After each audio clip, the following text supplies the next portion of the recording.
Ladies and gentlemen, today is the 13th of June 2025 and it is the day of the 18th hearing between Gropital and SEBI at SAT, Nariman Point, Bombay. The last hearing took place on the 28th of March 2025. At that time, the proposal from RPJT, which had proposed to take over the business of Gropital, was rejected by SEBI. RPJT was given a chance to submit yet another proposal if it so wanted.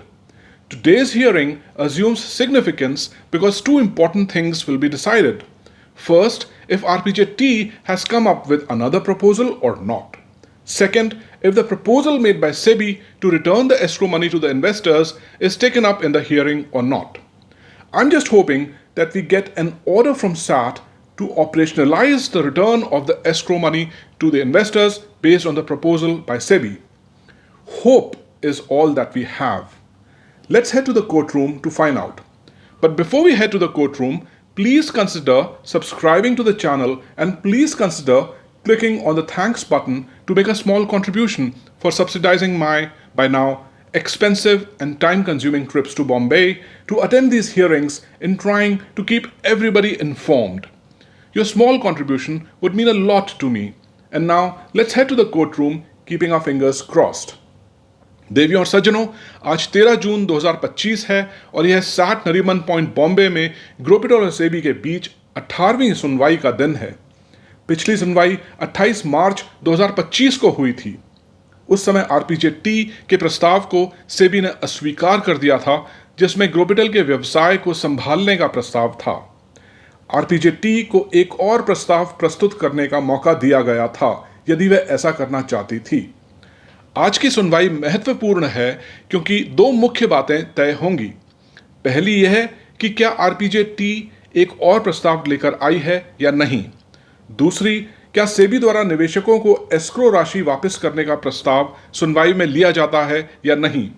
मैं बस उम्मीद कर रहा हूं कि हमें सेबी के प्रस्ताव के आधार पर निवेशकों को एस्क्रो मनी वापस करने के लिए सैट से एक आदेश मिले। हमारे पास बस यही उम्मीद है। चलिए यह जानने के लिए कोर्ट रूम की ओर चलते हैं। लेकिन इससे पहले कि हम कोर्ट रूम में जाएं, कृपया चैनल की सदस्यता लेने पर विचार करें और कृपया थैंक्स बटन पर क्लिक करके एक छोटा सा योगदान दें ताकि मैं इन सुनवाई में भाग लेने के लिए बॉम्बे की अपनी महंगी और समय लेने वाली यात्राओं के लिए आपका सहारा प्राप्त कर पाऊं और सभी को सूचित रखने की कोशिश करता रहूं। आपका छोटा सा योगदान मेरे लिए बहुत मायने रखेगा। और अब हम एक आशा और प्रार्थना के साथ कोर्ट रूम की ओर चलते हैं।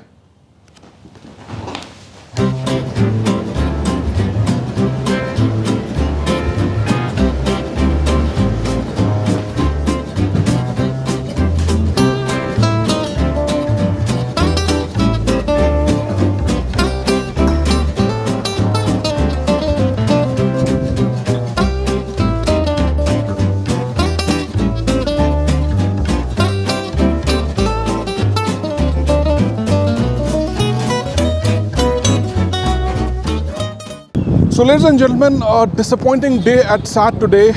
The court had started early at 10:30 a.m. but it had a heap of cases, and our case, Gropital versus SEBI, was listed at item number 14.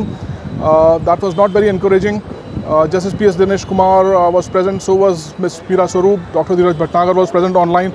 So the quorum was complete, but our turn never came.